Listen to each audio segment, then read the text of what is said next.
Pourquoi une femme poursuit-elle l'homme qui la traite comme si elle n'était rien? Étrange, non? Tu t'attendrais à ce qu'elle tombe pour celui qui la regarde, qui la complimente, qui lui fait sentir qu'elle compte. Mais non.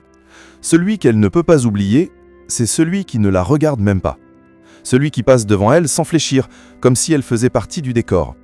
Et c'est là que tout commence. Parce que dans ce silence, quelque chose en elle vacille. Imagine la scène.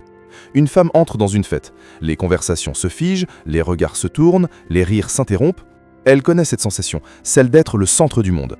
Partout, les hommes changent d'attitude, leurs voix se font plus graves, leurs yeux plus insistants. Elle avance, auréolée d'attention, sauf lui.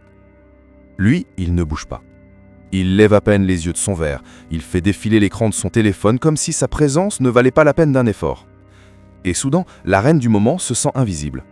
Une fissure dans son assurance. Pourquoi ne m'a-t-il pas remarqué?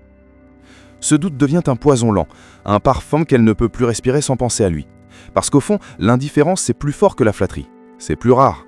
Et ce qui est rare devient précieux. Elle reçoit de l'attention partout, dans la rue, sur les réseaux, au travail, des compliments à la chaîne, des regards admiratifs. Mais quand un homme, un seul, ne joue pas le jeu, son cerveau ne comprend pas ça comme un rejet. Non, il interprète ça comme un mystère. Pourquoi lui résiste-t-il? Il doit avoir quelque chose que les autres n'ont pas. Et voilà le piège. Elle commence à lui prêter une valeur qu'il n'a même pas cherché à montrer. C'est comme dans une boutique où tout est soldé, sauf une seule chemise sans étiquette de prix. C'est celle-là qu'on veut toucher, essayer, comprendre. Parce que ce qu'on ne peut pas saisir fascine, et ce qui fascine emprisonne.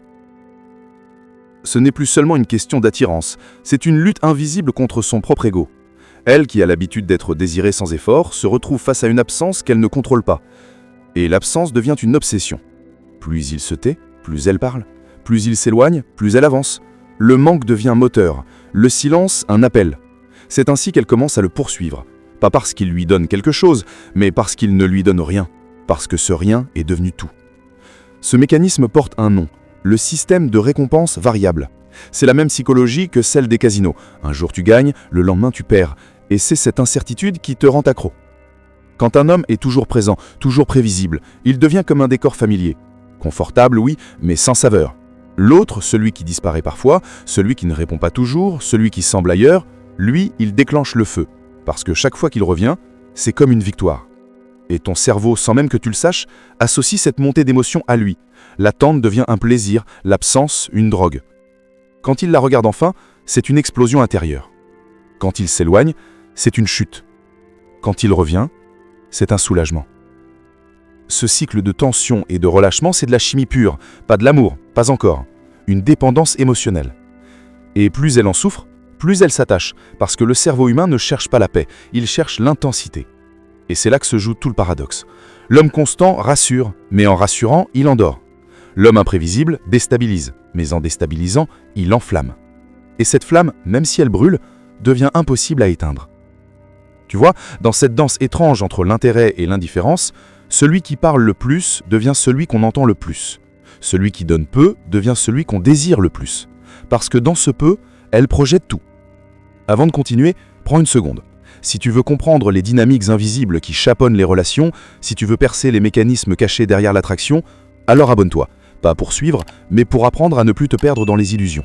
Parce que ce que je vais t'expliquer maintenant va bien au-delà du simple jeu de séduction.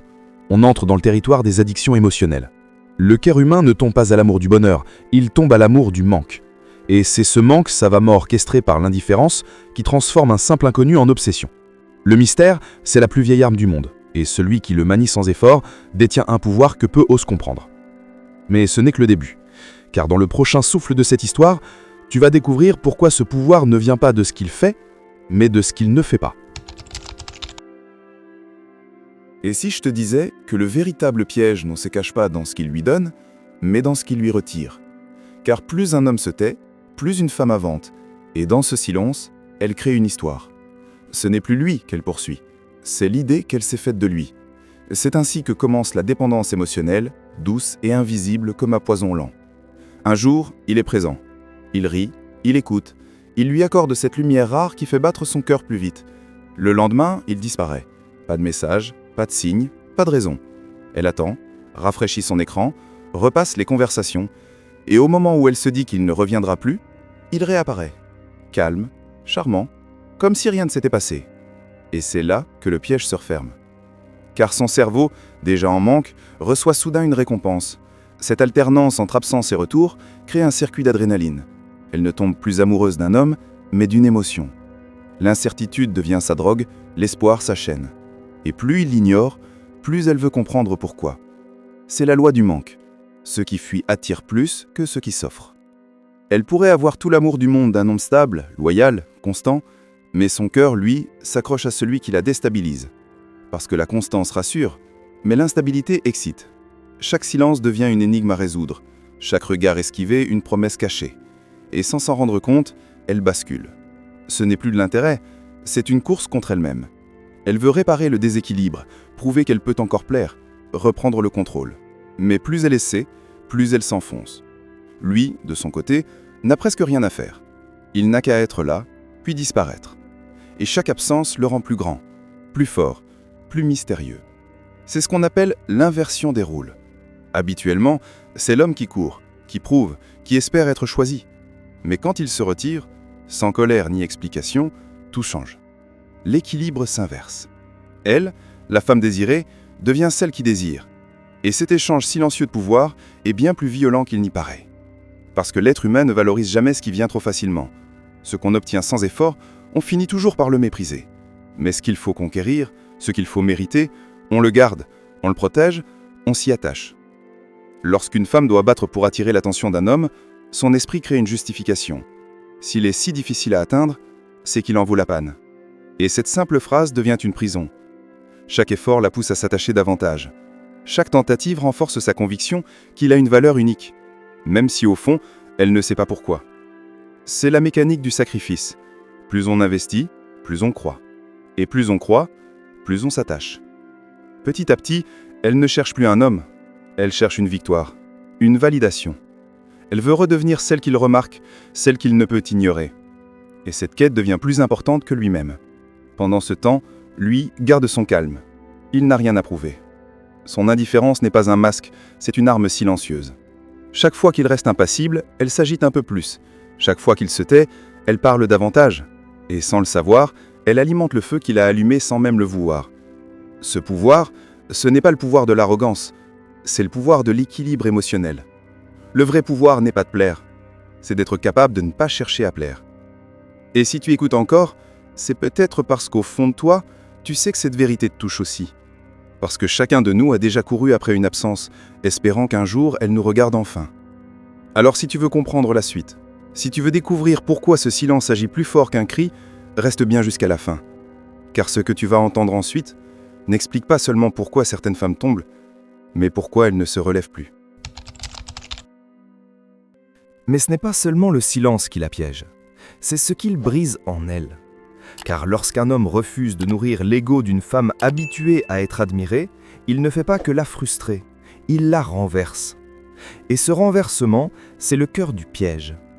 Chaque femme porte une couronne invisible, celle d'être désirée. Depuis toujours, les regards se posent sur elle, les compliments la suivent, les hommes s'efforcent de lui plaire. Elle s'est construite autour de cette certitude « je plais, donc j'existe ». Mais quand un homme la regarde sans frémir, sans la valider, sans même un sourire poli, il ébranle la fondation même de son identité.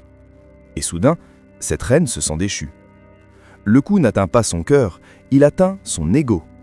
Ce n'est pas l'amour qu'elle perd, c'est sa toute-puissance. Et pour la retrouver, elle va se battre, pas contre lui, mais contre ce sentiment d'être devenu ordinaire. C'est le crochet de l'ego, l'arme la plus redoutable de toutes. Parce que quand une femme se sent rejetée, ce n'est pas la tristesse qui la pousse à revenir, c'est la fierté blessée. Elle se met à observer ses moindres gestes, à chercher des signes, à lire entre les silences. Elle s'habille mieux, rit plus fort, se montre plus brillante. Elle veut qu'il la voie. Elle veut regagner ce trône invisible qu'il a refusé de lui accorder. Et plus il reste calme, plus elle s'agite. Plus il reste distant, plus elle s'approche. Ce n'est plus une séduction, c'est une réparation.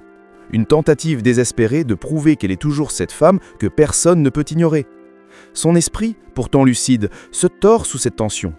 Elle se dit qu'elle s'en moque, qu'il n'en vaut pas la peine. Mais la nuit, dans le silence, son nom revient. Pas parce qu'il a été exceptionnel, mais parce qu'il a été l'unique à lui résister. Le cerveau humain est ainsi fait. Il ne retient pas ceux qui nous aiment sans condition, mais ceux qui ont remis en question l'image que nous avons de nous-mêmes. Imagine 9 personnes qui t'applaudissent et une seule qui détourne le regard. C'est celle-là que tu ne peux pas oublier. C'est ça la mécanique de l'ego. Le refus devient plus fort que l'approbation. L'exception devient plus importante que la règle. Et dans cette dissonance, l'obsession s'installe. Car une femme peut dire « je m'en fiche de lui », mais son inconscient, lui, crie « je dois comprendre pourquoi il ne me veut pas ». Et cette question la hante, la pousse à revenir encore et encore. Même si elle sait qu'elle devrait partir, elle reste, parce qu'elle ne poursuit plus un homme, elle poursuit une version d'elle-même qu'elle refuse de perdre. L'indifférence, quand elle est maîtrisée, ne fait pas que repousser. Elle reflète une force intérieure rare. Elle murmure « je n'ai pas besoin de personne pour exister ». Et cette phrase, même silencieuse, agit comme un sort.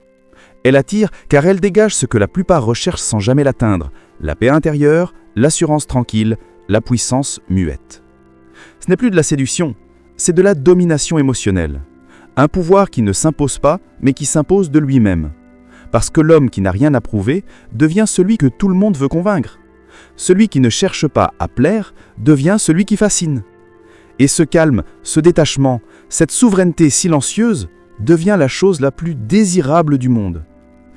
Si tu comprends cela, alors tu comprends pourquoi tant d'histoires d'amour se transforment en addiction, pourquoi certaines femmes se perdent dans le regard d'un homme qui ne les regarde pas. Ce n'est pas de l'amour, c'est le besoin de réparer une image fissurée. Et pourtant, c'est là que se cache la vérité la plus dérangeante. Plus il garde le silence, plus elle se raconte une histoire. Plus il s'éloigne, plus elle s'attache. Parce que dans son absence, elle voit du sens. Dans son indifférence, elle imagine de la profondeur. Et dans son mystère, elle croit voir un amour secret. Mais tout cela n'est qu'un miroir.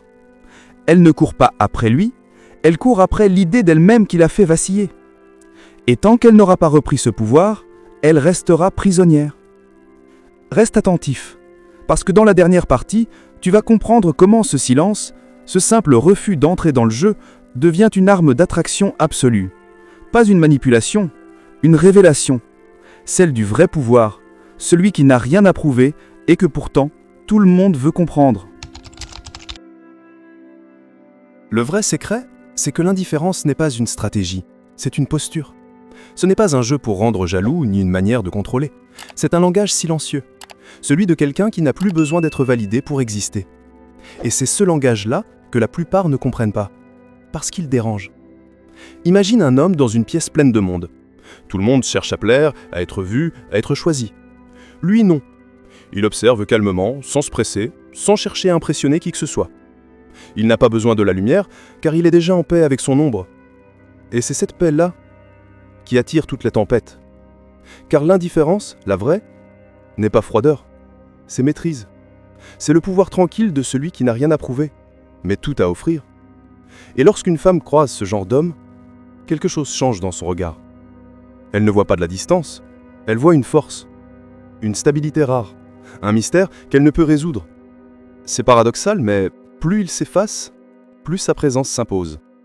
Parce que dans un monde saturé de bruit, le silence devient un cri. Et ce cri-là, elle l'entend plus fort que toutes les déclarations. L'homme indifférent ne fuit pas, il règne autrement. Il ne cherche pas à séduire, il attire sans effort. Parce qu'au fond, il projette quelque chose que tout être humain désire.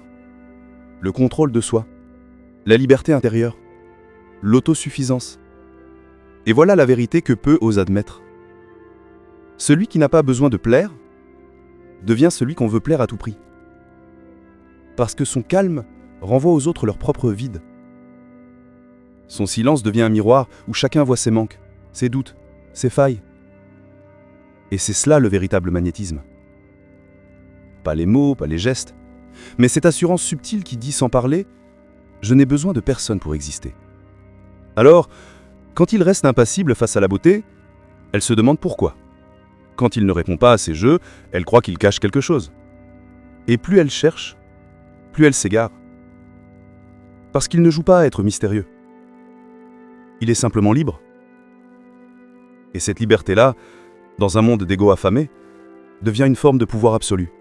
Le plus fascinant, c'est que cette puissance ne vient pas de la domination, mais du détachement. Celui qui ne quémande pas l'attention finit par la recevoir naturellement. Celui qui ne veut rien inspire qu'on lui donne tout. Et celui qui n'essaie pas de convaincre devient convaincant sans le vouloir. C'est le paradoxe du vrai charisme. Plus tu arrêtes d'essayer, plus tu deviens magnétique. Mais attention, cette indifférence n'est pas une armure. C'est une preuve de maturité. C'est comprendre que le besoin d'être aimé rend esclave, tandis que le choix d'être entier rend libre. Et dans cette liberté-là, il n'y a plus de jeu, plus de masque. Seulement la force tranquille de celui qui ne court plus après l'amour, parce qu'il s'est déjà trouvé lui-même. Alors oui, certaines femmes deviennent obsédées par ces hommes-là. Parce qu'ils ne nourrissent pas leurs illusions, ils les brisent. Parce qu'ils ne leur donnent pas de réponse, ils les obligent à se confronter à leur propre manque. Et dans ce vide, elles projettent tout ce qu'elles rêvent de combler. C'est cela la magie noire de l'indifférence. Elle n'envoûte pas, elle révèle. Au fond, ce n'est pas lui qu'elle désire. C'est la paix qu'il incarne. C'est la solidité qu'elle cherche en lui parce qu'elle ne la trouve pas encore en elle. Et c'est pour cela qu'elle revient. Encore et encore. Cherchant dans ses silences ce qu'elle a perdu dans son propre bruit intérieur. Voilà la vérité cachée derrière cette dynamique. Ce n'est pas l'homme froid qui attire, mais celui qui reste ancré quand tout le monde vacille. Ce n'est pas celui qui se montre fort, mais celui qui n'a pas approuvé sa force. Et c'est ce calme-là, cette lumière silencieuse qui rend son absence plus lourde que toutes les présences. Alors retiens ceci. Le pouvoir ne vient pas de ce que tu dis, mais de ce que tu retiens. Il ne vient pas de ce que tu montres, mais de ce que tu laisses deviner. Et parfois, ne rien dire, ne rien faire, c'est déjà tout ce qu'il faut dire. Parce qu'au bout du compte, l'homme qui ne court pas devient celui qu'on cherche. Celui qui ne parle pas devient celui qu'on écoute. Et celui qui agit comme s'il n'était rien devient paradoxalement celui qu'on ne peut plus oublier. Si tu veux comprendre ces dynamiques cachées, si tu veux apprendre à devenir cette version de toi qui ne dépend plus du regard des autres, alors abonne-toi maintenant. Non pas pour suivre une mode, mais pour apprendre à incarner ce calme que rien ni personne ne peut briser. Parce que le jour où tu cesseras de courir après l'attention, c'est ce jour-là que le monde commencera à courir après toi.